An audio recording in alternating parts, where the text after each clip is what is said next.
Welcome back here to this weekend's edition of This Week in Agribusiness. Well, in that outstanding young farmer program, you've introduced us to farmers from very remote areas of the Dakotas or rural Missouri, and sometimes not so remote areas. As is the case this week, as we take you back to Saturday night, February 13th, Raleigh, North Carolina.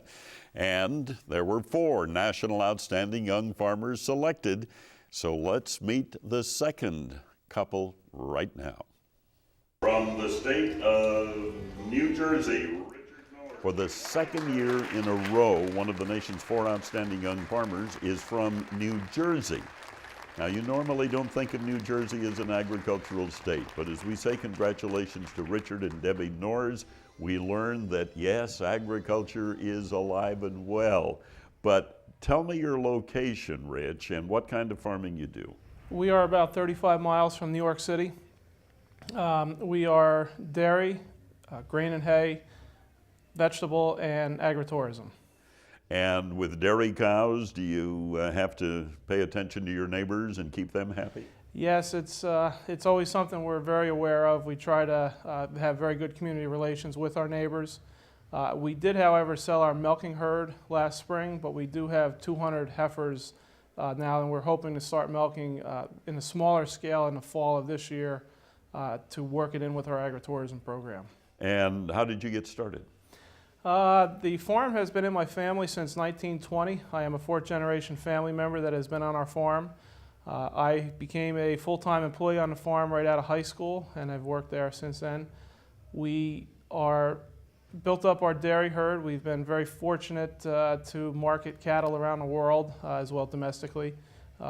We also were fortunate in the show ring where we've had some cows that have done well in the show ring from locally to Madison, Wisconsin. Debbie, your cows have appeared in Vogue magazine and on television shows. Is that true? Yes, that's correct. Our cows have agents. They've been on Saturday Night Live. They've been pictured with Martha Stewart and the New York Stock Exchange they've been on. All sorts of different promotions that they've done for different venues that would like cows, including Chick-fil-A. We've donned their calendar in 2008 and will again in 2011. And you have an opportunity to do a lot of educating with non-farm people. A quick rundown of what you do. When people come into the market, it's important for me to let them know where their products came from, how to properly use them and care for their products. I also work with the Dairy Princess program in the state of New Jersey and on the county level. We also have a 4-H fair, and we educate the people that come through the county with over 70,000 people about just the different aspects of agriculture on a whole and what it takes to go into it. And it's not just a 9-to-5 job, it's a 24/7, 365 job that just doesn't end. People appreciate your honesty with them, and they like it when you take time to explain about their food and where it comes from. And tell me quickly about your children. We have 3 beautiful children that we were very blessed for. Our son will be 10 very soon. His name is Alex.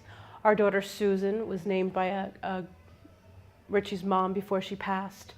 She is 8, and our youngest is Megan, and she's 6. Keep doing what you're doing, and congratulations to Rich and Debbie Norris from the state of New Jersey, Outstanding Young Farmers for 2010. She wasn't kidding when she said their dairy cows actually have an agent to book them on television shows. Be with us next week when we meet the 3rd of the 4 National Outstanding Young Farmers from Minnesota. In a few minutes, you're going to meet the 3rd of the 4 outstanding young farmers that were chosen last month at the gathering in Raleigh, North Carolina. And once you're an outstanding young farmer, you become a member of the Outstanding Farmer of America fraternity. A lot of former outstanding young farmers come back every year to the gathering. Scott Hildebrand currently serves as president of the OFA, and he was pleased at this year's event in Raleigh. We had an excellent turnout, Orion, and we're very excited. We're in Raleigh, North Carolina, a wonderful southeast part of the nation. Unfortunately, it snowed. It seems that the OFA brings the weather with them from the Midwest. But we got to see some wonderful things. Cotton Incorporated was great. Vic Family Farms was wonderful. John Deere Turf Works. So it's a culmination of getting out and seeing different things around the country. But now many awards, Scott, are plaques that you hang on a wall and then you move on to something else. But this group moves on with each other. Why? We do. I think part of the reason is they're very motivated. Yeah. This group of people come from different parts of the country that are very diverse, and they're very motivated, they're very innovative, and all we want to do is capture that as a program. And to do that, we're also trying to recruit new applicants for the Outstanding Young Farmer program. And maybe some young farmers don't know what it's all about. You've been through it. You have been an outstanding young farmer. What was it like? Why should people go for it? It's a wonderful experience. You get to meet so many people, get to network. It's wonderful. We have a short form on the website, ofafraternity.org. You fill that out. What basically it is you conservation and your farming operation. It involves involvement in your community and the success you've had in your farming operation.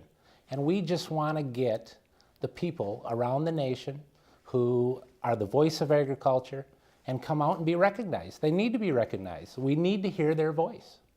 Again, that website is ofafraternity.org. And if you would fit the qualifications or you know someone who does, I would urge you to get involved and make your application now for next year's program. It's one of the really positive programs for America's farmers and ranchers. It is. We get to meet another outstanding young farm couple coming up here. It's a couple from Minnesota that we'll put in the spotlight on this weekend's edition of This Week in Agribusiness.